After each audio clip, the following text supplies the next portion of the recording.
Alright, so now in this video, I will be talking about pagination. Let's say that we have a page of products on the web page, and on one page, you want to show only 50 products and you want to navigate to the next page by clicking on any number or clicking on any next arrow, right?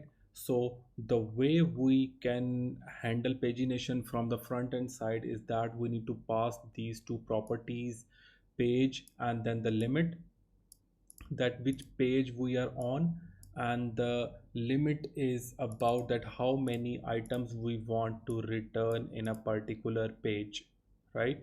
So but the pagination of Mongoose does not provide page function, it provides the limit.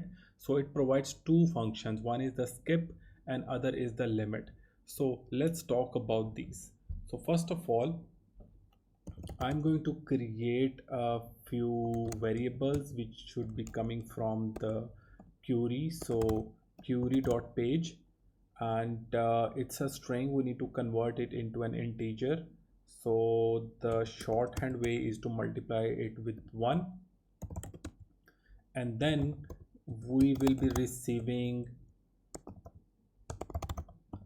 dot limit and multiply it 1, and then we need to find the skip uh, value. Okay, so the skip value works like this, that if let's say we want to show 50 products on a page, and on the first page we want to show 50 products, then on the second page we want to show the next 50 products, on the third page we want to show the products from 100 to 150, on the fourth page we want to show the products from 150 to 200. Okay, so we want to be able to calculate that how many products should be skipped before showing the products on a particular page. So let's say that the page equals to 3 and limit equals to 50, then the products should start from 100 to 150, right?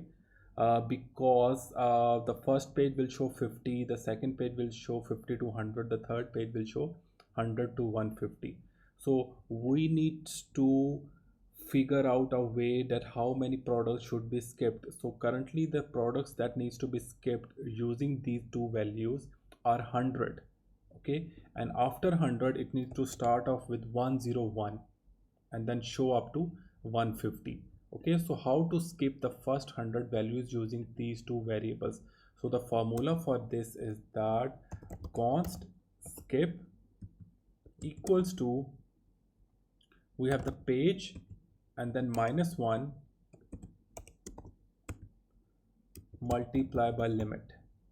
Okay, so if the page is 3, then the 3 minus 1 equals to 2, multiply by limit, 50 multiplied by 2 equals to 100. Okay, then the skip will contain 100, and the 100 will be returned in the skip variable. Okay, so we need to now run the query. So query equals to query dot skip, and then we need to pass the skip variable, then we need to give the limit and then the limit variable. Okay, so that's it for pagination. Let's save it, and I'm gonna go to Postman and try to pass some variable. Currently we only have 5 objects, so we cannot actually test it with 50. Let's say that we want to limit it to 2 items only on one page. Okay, so let's say we have a page 1, and we have the 2 items. So let's send, and now it's showing the 2 items from the start, and it's the page 1. So let's go to the page 2, let's send. Now it's showing the third and fourth item. So let's go to the page 3 and the limit to send, and since we only had one element left on a page 3, that's why it's showing only one item over here. So if we exceed the number of limits, then it will show the empty array, and we can handle it on the front end side UI, and we don't need to handle it separately. Okay, so the reason I have not added this particular code within if condition, because I want pagination to by default happen whenever the page loads.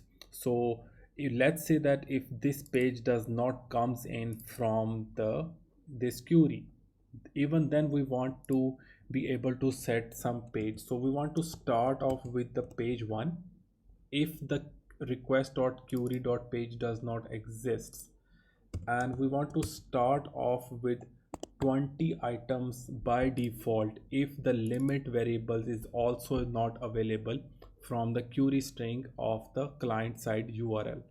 Okay, and this way we are by default enabling pagination for even if it's not triggered from the UI client side, right?